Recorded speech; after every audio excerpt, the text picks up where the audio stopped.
Si Catherine. Catherine, can you imagine yourself dating a young gangster?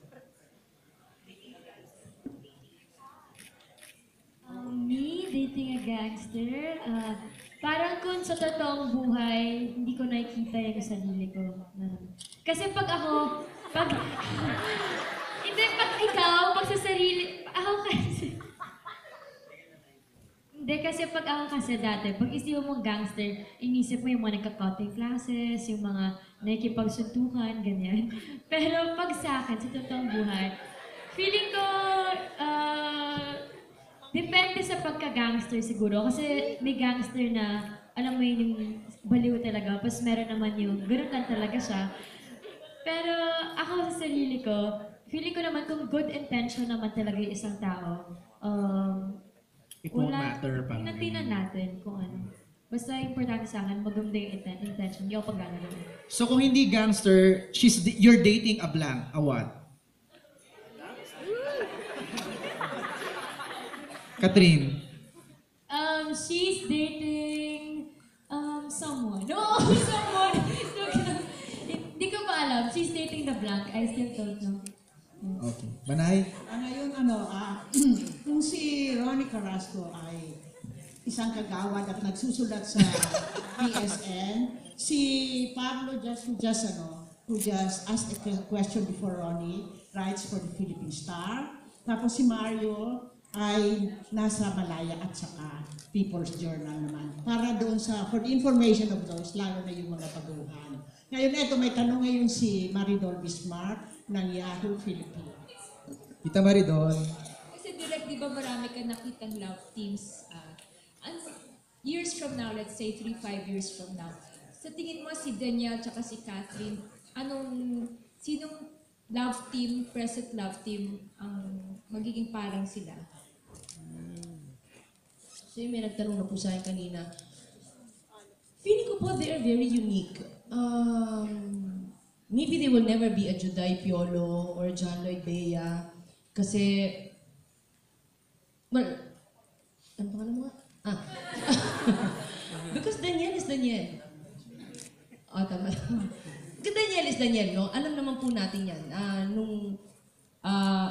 Daniel iba siya eh. Iba si Daniel eh. Hindi natin siya pwede i-compare kay Piolo, nor John Lloyd, nor kung sino man po, no? And even Catherine also, meron siyang sarili. So, ako po hindi ko po masabi kung sino sila, no? Kung ang basis natin ay kasikatan, I hope that they would, no? Reach the stardom na inabot ng Juday Piolo and John Lloyd Bea. Pero kung ang definition nga po ay kung sino sila, wala po. They will always be just Daniel. Can we get the comments from Catherine and Danielle? 5 years from now, how do you see yourself as a love team? Ka-level ba? I don't know, ka-level ba? Juday Piolo or whatever?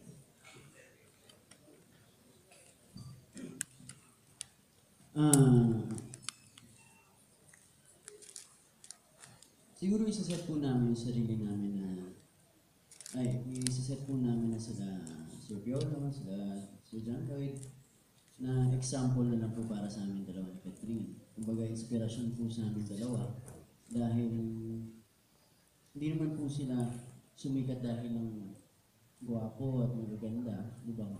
Dahil po magagaling po silang mga aktor at actress, kaya po sila niya. Kaya lagi po namin silang inspirasyon ni Catherine.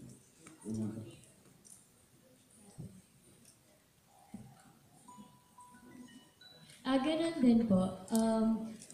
Alam naman natin na marami talagang mas senior sa amin. Maraming mga love team na nauna like si Bea John Lloyd, Jericho Christine, and fan kami nila. So, ayoko pong sabihin na tatapatan namin sila or gusto namin mas angatan sila. Pero sila yung magiging inspiration po namin. Kasi ang dami pa namin kailangan matutunan eh. Lalo na kay Direk Cathy, parang ay, shit, ang dami ko parang kailangan talaga matutunan kasi ang dami namin natututunan talaga every shooting. At marami pa talaga kang matututunan sa process na to. So, masabi...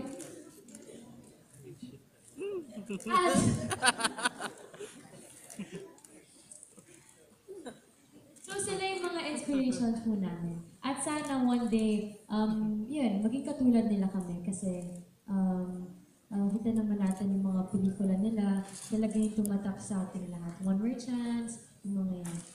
Okay. Tita Maridol, thank you. May question ako kay Direk Cathy, kay Kat, saka kay DJ. Yung eksenang parang hahalikan ni DJ si Catherine, yung sa parang poste, ilang take yun? Anong nangyari? May sumagi ba? Merong ano? Paano? Paano na choreograph yun, DJ? Kat?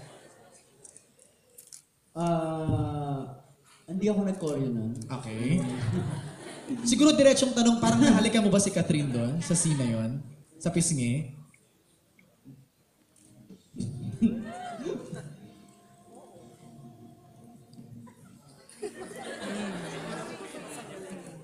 Nahalikan mo? Manood na lang. Sus? May ganun? Dali na. Gusto lang namin malaman, nahalikan mo ba doon sa eksenang yon? Huwag mong sabihin, Daniel.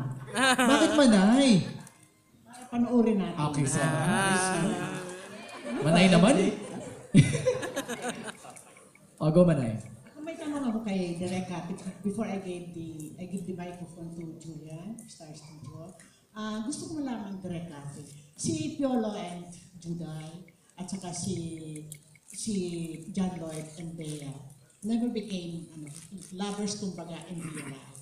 Samantalang ang dalawang ito, even before they proved the work as actors, naging love team muna sila. And that's what makes them extra popular these days. So, palagay nyo, mas makakatulong sa kanila yung pagiging real-life love team nila. Yung bang magsasabi ka, Direk natin, got to believe they are not only lovers on screen, but also lovers, in real life. Naguluhan ako manay para ba sinasabi niyo po, real life love team sila? Ay, hindi ko po Hindi. alam. Hindi niyo alam? Alam na naming lahat? Pila kayo, hindi ko alam. Hindi ko po alam, Manay. Ang akin lang po talaga, Daniel is very vocal. Diba? Sa pagkakaroon ng attraction or ng crush kay Catherine. Tama ba po? Yee! Oo. But other than that, hindi ko na po alam beyond that. But ako nakakatulong po na sa kanilang trabaho. Pero it shouldn't matter kung sila po or hindi. As it did not matter to John Lloyd and Bea and Piolo. Yeah, thank you. Ngayon, ito na si Julian. Okay, last two questions na tayo. So, kay Julian. For Bianca. Bianca, when did you first start writing stories? And yung idea for She's Dating the Gangster, saan mo siya nakuha? And did you always want your story to be turned into a movie na si Catherine and si Daniel yung pagpo-portray ng characters of Kenji and Athena? Sinimulan ko yung She's Dating mga end ng 2005. Tapos, na-post ko siya sa Candy na April 2006. Tapos regarding dun sa, sorry. Yung idea for the story. Wala. Mga hugot lang siya. Basically, hugot lang siya.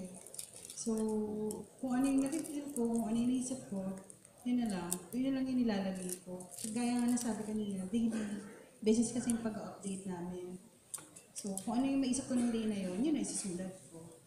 So, wala talaga akong inspirasyon. Tapos, kung sa movie, yung regarding sa movie, kasi masyado nang mataas na pangarap yun. So, hindi ko talaga inaakala na magiging movie siya. Nung tinanong ako, sila yung naisip ko talaga. Kasi, April 2013, na-publish yung book. Sila yung naisip ko. Bakit sila? Kasi yung aura nila parang, di ba? Pag nabasa, Kenji at Athena, pag nabasa mo talaga yung book, sila yung maiisip mo na bagay eh. So, yun. Masakit ko ba? Nung ano naman, when they had to make changes to the story, masakit ba sa'yo yun na meron sila mga tinanggal or dinagdag? How hard was it for you to let go of? Kasi di ba pag writer ka, yung story mo is like your baby di ba? So, mahirap ba to let go? Actually, kinonsult naman nila kami. Nag-meet kami regarding sa book, kung ano yung pwedeng gawin, ano yung dapat ayusin. Ang akin lang kasi, wag nilang, yung kasi mga readers ko, may certain scenes na gusto mapanood eh. May favorite scenes talaga na ayaw nila matanggal. So ang akin, okay lang kahit i-cut nila or baguhin nila. Basta yung gustong scenes ng mga readers ko, nandoon, makikita nila. And yun, okay naman eh. Masaya naman ako sa outcome, masaya ako sa pagbabago, sa mga nadagdag. Thank you. Pahabol lang for Sofia. Sofia, syempre as bilang third party kumbaga dito sa movie, may na-experience ka bang bashing from people online and how did you deal with that? Meron po. Nag-assume sila na meron po. Palakas na ng konti, Sofia. Nag-assume po Thank sila you. na meron pong kissing scene. Kissing scene nila. Nag-assume po sila na meron. Kissing scene mo with Daniel. Opo. Okay. Ayun po, tas madami pong nagsabi daw po sa akin na, ay sabi po sa akin sa Twitter, alandi-landi ko daw, hindi ko naman po kailangan gawin yun, para sumikat, ganyan. Hindi na po ako nagbukas after. So in-avoid mo na lang. Inavoid ko na lang. Kasi syempre, masakit po. Pero sabi nila natural lang daw po kasi artista. Eh bago lang din naman po ako sa industry, kaya medyo hindi po po sanay. Yan. Thank you. Thank you, Julian. Last question na tayo, Manay. Let's wrap it up. Last now, may isa pa. Last na daw sabi ni Mico Del Rosario. Hi, Ms. Zel Martinez, ang ating supervising producer is here. Ang last na magtatanong ay si Ray Belka. Ang last na magtatanong, as usual, is Alan John. Wow! Of Abante. Ay, pagkatapos, ibibigay ko na ito kay Uli. Okay po. Hello, oo. For DJ, oo, kasi ano nga to, di ba, teen movie, wala namang criminal elements dun sa pelikula. So, ikaw, ano yung personal mong definition sa salitang gangster?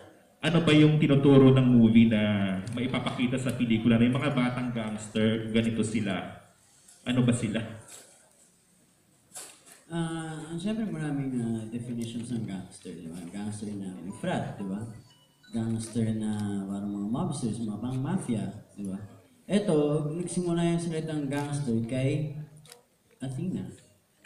Yun lang siguro yung dahil nga parang, yung grupo naman namin hindi yung dahil nag-hazing, ganun. Kami parang kami lang yung magkakaibigan, group of friends na.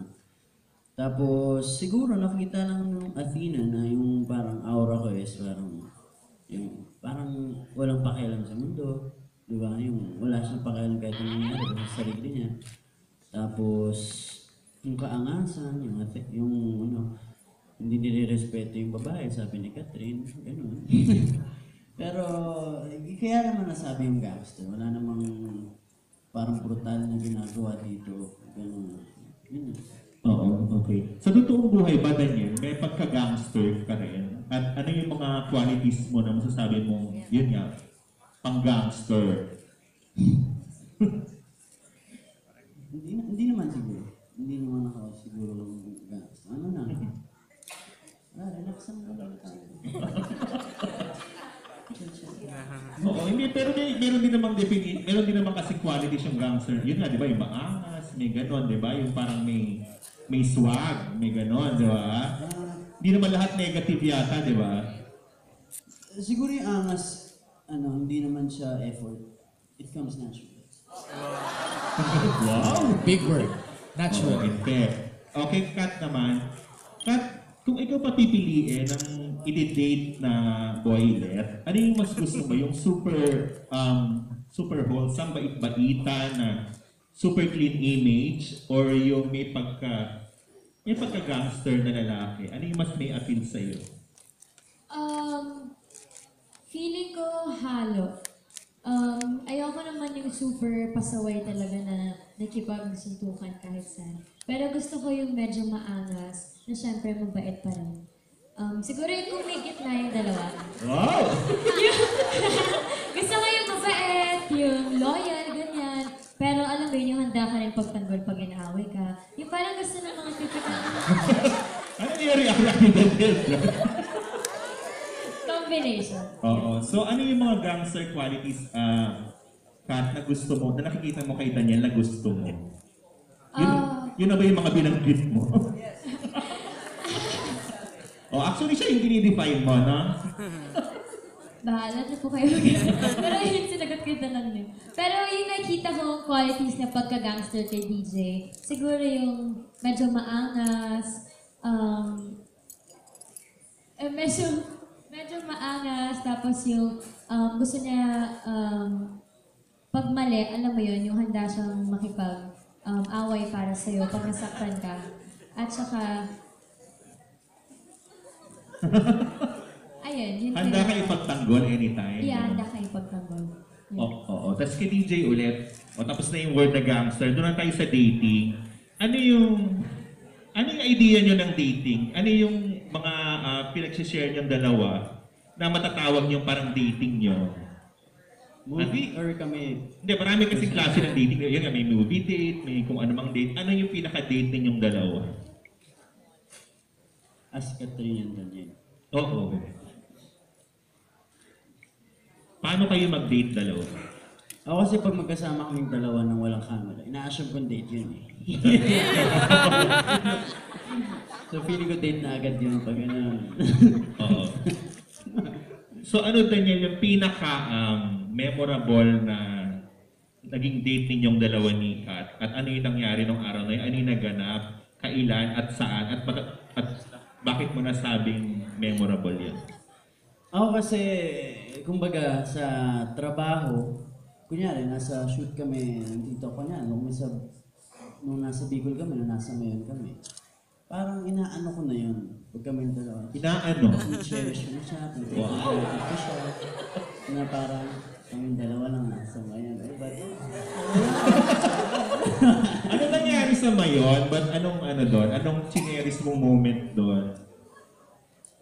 hindi kasi, yun. Yung parang bucket list namin ni Catherine. Yung mga first time namin magagawa na magkasama kami, di ba? So, kagaya nung nag-ATV kami, paakit naman. Sa siya nakasakay, siyempre. Wow. Iba yung Delivery mo Iba yung paggagas ko ng wala yung yun lang. Yun lang. Kayo dalawa lang ba no? Nag-ATV? Kami lahat ng crew.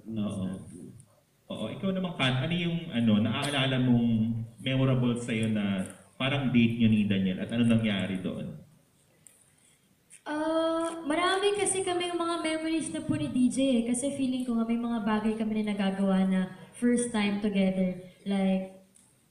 Like yung pag sa out of the country, may mga places kami na pupuntahan doon na dream talaga namin. Tapos kahit dito, may mga nangyayari sa amin na first time lang.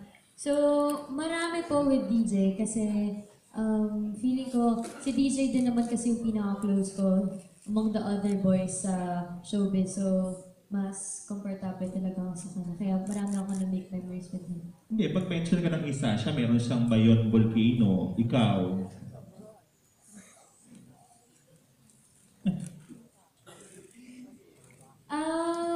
Specifically talaga. Ikaw Oo. ano?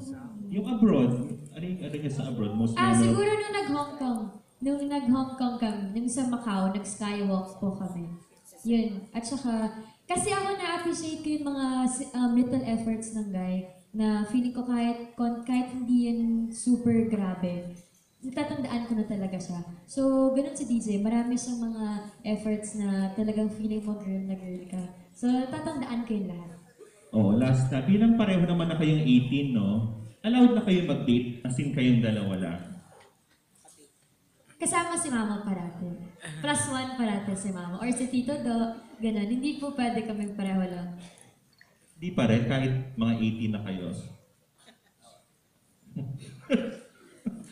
Okay lang, ako gusto ko kasama si Tita Min. Dahil naliles gastos ako. Yung pala yun. Dahil ako hindi kasi si Tita Min, kumbaga, andyan, siya yung guide namin dalawa ni Catherine. So, hindi siya negative para sa akin. Tsaka, parang nanay ko na talaga si Tita Min. So, I feel, ano lang talaga na inaalagaan kami ni Catherine. So, wala na. Oo, so Daniel, marami pa kayong pagsasamahan ni ipag-share ni Kat ng mga first time ninyo sa buhay niyo. Yes, marami. Okay. Wow, thank you. Thank you, Alan D. Maraming salamat po. Ayan, palapakan natin ang cast ng She's Dating the Gangster. Show